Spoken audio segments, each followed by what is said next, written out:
Hey, so you're here because you want to know the differences between the entrepreneur mindset and the employee mindset. Well, it's good that you're here because I'll be laying out all of that today for you so you can install this mindset and succeed more as an entrepreneur. My name is David, and if you're a current subscriber, welcome back. Good to have you here. And if you're new, welcome to the channel, and make sure to hit like, subscribe, and notification bell to hear about new videos when they come out. So before I began my journey of entrepreneurship, I worked in the Big Apple, aka New York City, for a decade. I had a successful corporate career there, and little did I know when I jumped in the pool of entrepreneurship and business that the ways of thinking and acting, while some of them would transfer over, many of the major ways of thinking as an entrepreneur were vastly different than thinking as an employee. And so to break this down a bit further, every business has four major areas. 1, finance, 2, sales, 3, marketing, and 4, operations. As an employee, you just work one role within one of those divisions. As an entrepreneur, if you're starting small or by yourself, you're responsible for all of those things. And most likely, you're only doing a few of those things. You're doing sales and marketing and operations delivery. You're not even worried about your books necessarily, or you're going to hire a bookkeeper and outsource that. If you're going to need help with sales and marketing, you might outsource that or whatever you're going to do, but you're responsible for the whole kit and caboodle, as they say. So the first key distinction here is around responsibility. An employee has a limited set of responsibilities. Even if that employee wants more responsibility, they're going to have to be promoted. They're going to have to get permission. They just have to have only a certain set, even if they're really ambitious.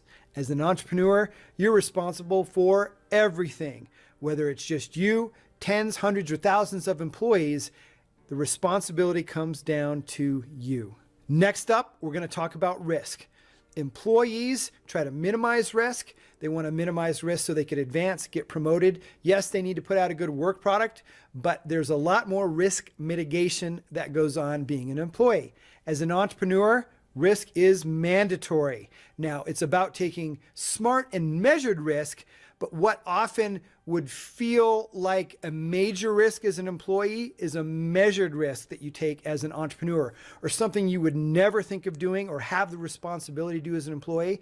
You must take that risk as an entrepreneur. Next up, we have what I call the smartest guy rule. Employees seek to be the smartest guy in the room. Entrepreneurs seek to surround themselves with people smarter than they are. Because they know they can't know everything and need to be constantly learning, entrepreneurs will hire people smarter than they are, and sometimes hire mentors, coaches, and other advisors who are smarter than they are so they can really succeed and get the results they want in their business. Now let's talk about drive. Employees are driven from extrinsic or external rewards, promotions, getting pay, and doing a good job to be rewarded externally. An entrepreneur is internally driven towards their vision, creating something new in the world that no one has possibly ever seen before or against all odds. That is the journey of the entrepreneur.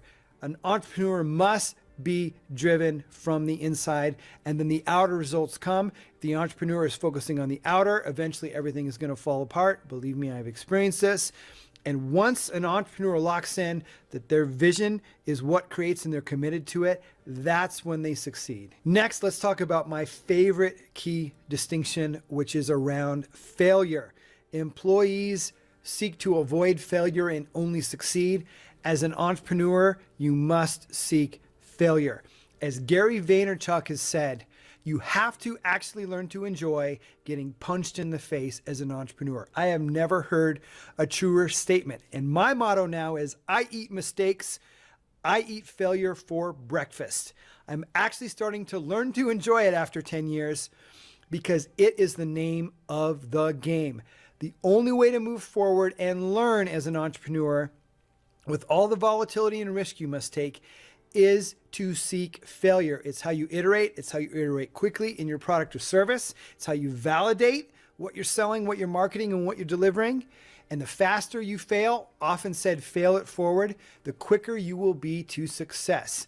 The entrepreneur that is often the most successful has out-failed everybody in their market or their industry. And adding on to that, this leads simply to persistence.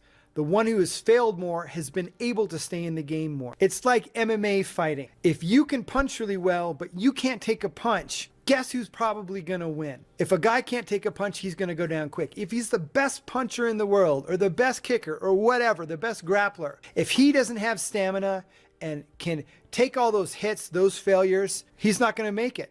The one with the most stamina, which means taking the most failure and making the most mistakes, wins. And I say, if you have early success, that's good, but watch out. If you haven't failed enough or got quick success, you haven't had the experience of what it's really like to be an entrepreneur, truly. If you had those quick wins, pick something really smart, good for you, but get ready to eat failure to succeed in the long term. Now let's talk about forge versus follow. The employee follows what the entrepreneur has created and laid out in terms of a vision and a plan. The entrepreneur forges that vision, that path, that plan, and gets others to help the entrepreneur execute it. Very important. It refers back to the inner versus outer rule. You have to be able to forge something that feels like it's created out of nothing and stick to it to see it through to become successful. When it comes to security, employees seek security, stable job security. Entrepreneurs must be comfortable without career, job security, financial security, especially when starting and or growing a business. And finally, here at the final distinction and point, employees follow the rules, entrepreneurs break and make their own new rules. Thanks for watching. So good to have you here. Don't forget to like, subscribe, and hit that notification bell to get notified of new videos as they come out, and we'll see you on the next one.